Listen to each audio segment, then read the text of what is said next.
को मेरा नमस्कार। आज चुनाव का आखिरी दिन है और ये चुनाव बेहद महत्वपूर्ण है।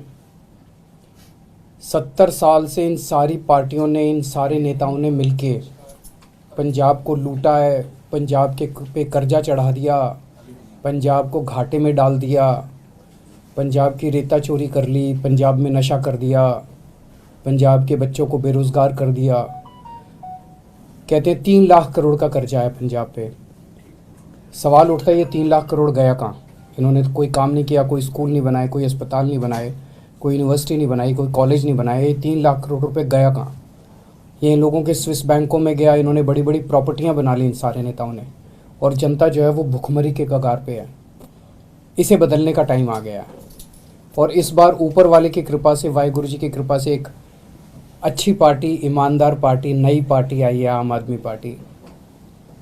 इससे डर के ये सारे भ्रष्टाचारी इकट्ठे हो गए हैं, ये सारे नेता इकट्ठे हो गए हैं, सारी पार्टियां इकट्ठी हो गई हैं, अकाली दल, बीजेपी, कांग्रेस। और ये सारे आप देख रहे हो पिछले कुछ दिनों से मोदी जी, राहुल गांधी, प्रियंका गांधी, कैप्टन अमरिंदर, चन्नी साहब, ये जितने नेता हैं, सुखबीर बादल, ये सारे इकट्ठे होके आम आदमी पार्टी को हराने में लग गए हैं। बिकॉज ये नहीं चाहते कि आम आदमी पार्टी किसी भी तरह से जीते, ये नहीं चाहते कि भगवंत मान किसी भी तरह से सीएम बने। ये भगवंत मान ईमानदार आदमी है, कट्टर ईमानदार आदमी है। ये भगवंत मान को सीएम बनने से रोकना चाहते हैं। ये सारे मिलके पिछले कुछ दिनों से आप देख रहे होगे एक ही किस्म की भाषा बोलते हैं, केवल हमें गालियां दे रहे हैं। ये सारे मिलके केवल मेरे को, भगवंत मान को और आम आदमी पार्टी को गालियां दे रहे हैं हमें। और ऐसे लगता है जैसे सारे रात को बैठ के बातचीत करते हैं आपस में, वीडियो कॉन्फ्रेंस से या कॉल से, और अगले दिन सारी पार्टियां, सारे नेता एक ही भाषा में हमको गालियां देते हैं, एक ही जैसी भाषा बोलते हैं। तो हमारा कसूर क्या है? ये सारे के ऐसा आप देखेंगे, सुखबीर बादल चन्नी जी के खिलाफ नहीं बोलता, चन्नी जी सुखबीर बादल के खिलाफ नहीं बोलते, बीजेपी वाले बाकियों के खिलाफ नहीं। ये सारे केवल और केवल हमें गालियां दे रहे हैं, सारे मिलके एक ही भाषा में। हमारा क्या कसूर है? हमने क्या कर दिया? हम यही तो कह रहे हैं ना कि हमने दिल्ली में स्कूल अच्छे किए, यहाँ पे एक मौका दो, हम पंजाब के भी स्कूल अच्छे करेंगे। हम यही तो कह रहे हैं कि हमने दिल्ली में अस्पताल अच्छे कर दिए, मोहल्ला क्लिनिक बनाए, पंजाब में मौका दो, हम यहाँ भी अस्पताल अच्छे बनाएंगे, सबको फ्री इलाज देंगे, फ्री दवाई देंगे, फ्री टेस्ट करेंगे, फ्री ऑपरेशन करेंगे, सबका मोहल्ला क्लिनिक, पिंड क्लिनिक बनाएंगे। हम यही तो कह रहे हैं कि हमने दिल्ली में 24 घंटे बिजली कर दी, यहाँ एक मौका दो, यहाँ भी पावर कट बंद कर देंगे, बिजली 24 घंटे देंगे।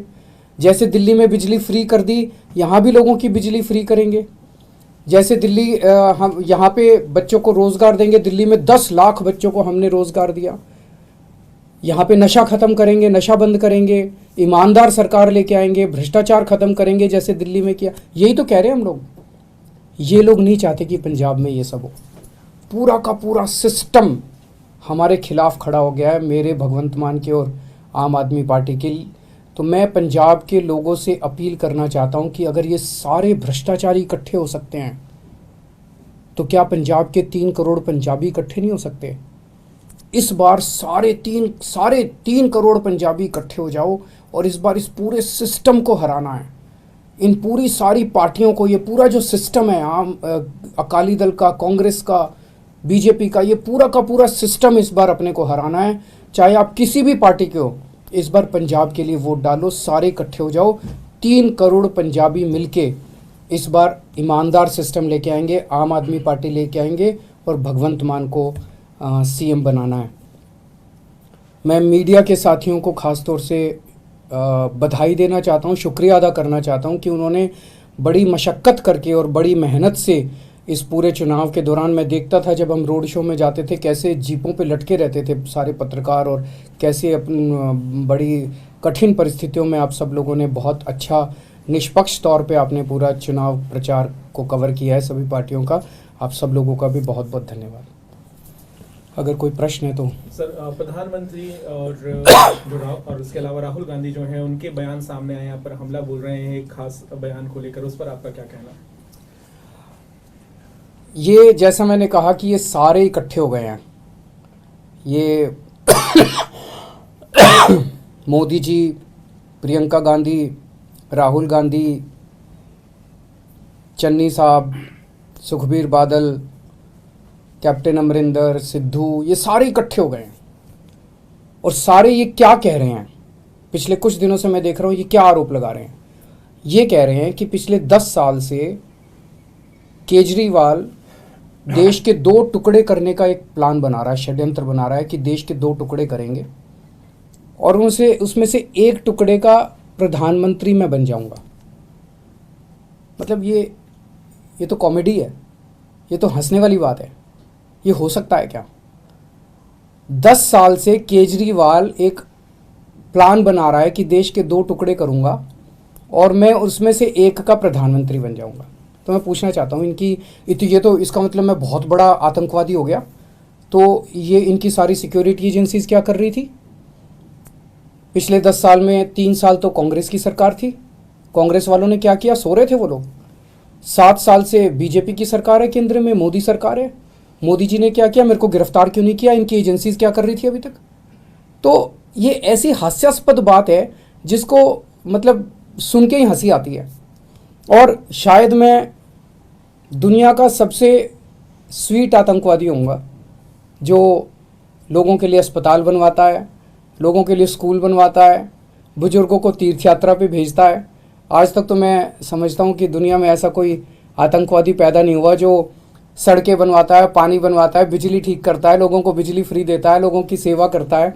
ऐसा तो आतंकवादी आज तक कभी पैदा ही नहीं हुआ होगा। और बड़ी इंटरेस्टिंग चीज़ है, इसका जरा सा सीक्वेंस अगर हम देखें, राहुल गांधी जी ने सबसे पहले ये आरोप लगाए मेरे ऊपर। अगले दिन प्रधानमंत्री जी ने वही भाषा इस्तेमाल की जो राहुल गांधी ने इस्तेमाल की। अगले दिन प्रियंका गांधी ने वही भाषा इस्तेमाल की। अगले दिन सुखबीर बादल ने वही भाषा इस्तेमाल की। मेरे को कुछ मेरे लोग कह रहे थे जी राहुल गांधी पे लोगों को यकीन नहीं, या राहुल गांधी जी कुछ बोलते थे तो जनता विश्वास नहीं करती। लेकिन ये नहीं सोचा था कि प्रधानमंत्री नरेंद्र मोदी जी राहुल गांधी की नकल करेंगे, एक दिन ऐसा भी आएगा। प्रधानमंत्री जी भी राहुल गांधी बन जाएंगे, एक दिन ऐसा भी आएगा। और ये इतना बड़ा आतंकवादी ये पकड़ा कैसे गया? पिछले 10 साल में, 7 साल में, जब से मोदी सरकार आई है, इन्होंने मेरे घर पे, मेरे दफ्तर पे दिल्ली पुलिस की रेड कराई, उसमें कुछ नहीं मिला। इन्होंने मेरे पे इनकम टैक्स की रेड कराई, ईडी की रेड कराई, सारी एजेंसीज की रेड कराई, मेरे दफ्तर में, मेरे बेडरूम तक पहुंच गए, किसी भी एजेंसी को कुछ नहीं मिला। फिर एक दिन एक कवि ने खड़े होकर कविता सुनाई और उस कविता में उसने कहा कि 7 साल पहले केजरीवाल ने मेरे को कहा था कि देश के 2 टुकड़े करेंगे, एक टुकड़े का पीएम तू बन जाइए और एक टुकड़े का पीएम मैं बन जाऊंगा। और उसके बाद राहुल गांधी ने ये बात कही। प्रधानमंत्री जी ने राहुल गांधी की स्पीच देखी, तब प्रधानमंत्री जी को समझ में आया कि इतना बड़ा आतंकवादी इस देश के अंदर पनप रहा है। ये तो शुक्र हो उस कवि का जो उसने इतना बड़ा आतंकवादी पकड़ लिया, नहीं तो इनकी सारी एजेंसीज नहीं पकड़ पाई थी। मतलब ये चल क्या रहा है?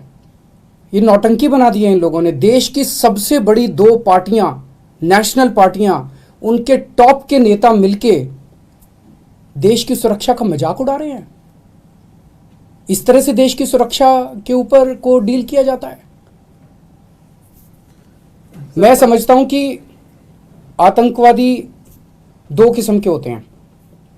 एक वो आतंकवादी होते हैं जो जनता में खौफ फैलाते हैं, और एक वो आतंकवादी होते हैं जो भ्रष्टाचारियों में खौफ फैलाते हैं। आज ये सारे भ्रष्टाचारी इकट्ठे हो गए हैं, सारे चोर लुटेरे ये सारे इकट्ठे हो गए हैं, और ये मिलके इनको मेरे से डर लग रहा है। एक तरह से इन लोगों के लिए मैं आतंकवादी हूँ। जनता के लिए तो मैं स्कूल बनवाता हूँ, जनता के लिए अस्पताल बनवाता हूँ, लेकिन इन लोगों के लिए मैं आतंकवादी हूँ। इन लोगों को रात को नींद नहीं आती, सोते हैं तो इनके सपने में आता हूँ मैं। 100 साल पहले भगत सिंह पैदा हुए थे। भगत सिंह को अंग्रेजों ने आतंकवादी बोला था।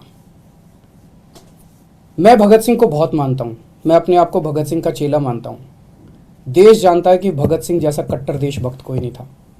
100 साल पहले भगत सिंह को अंग्रेज़ों ने आतंकवादी बोला था, और 100 साल के बाद अब इतिहास अपने आप को दोहरा रहा है कि भगत सिंह के चेले को आज ये सारे भ्रष्टाचारी मिलके आतंकवादी साबित करना चाह रहे हैं। लेकिन देश की जनता देख रही है कि असलियत क्या है। मुझे पता चला है कि कल शाम को केंद्र सरकार ने चन्नी साहब को फ़ोन करके एक चिट्ठी लिखवाई है कि इसकी तहकीकात की जाए।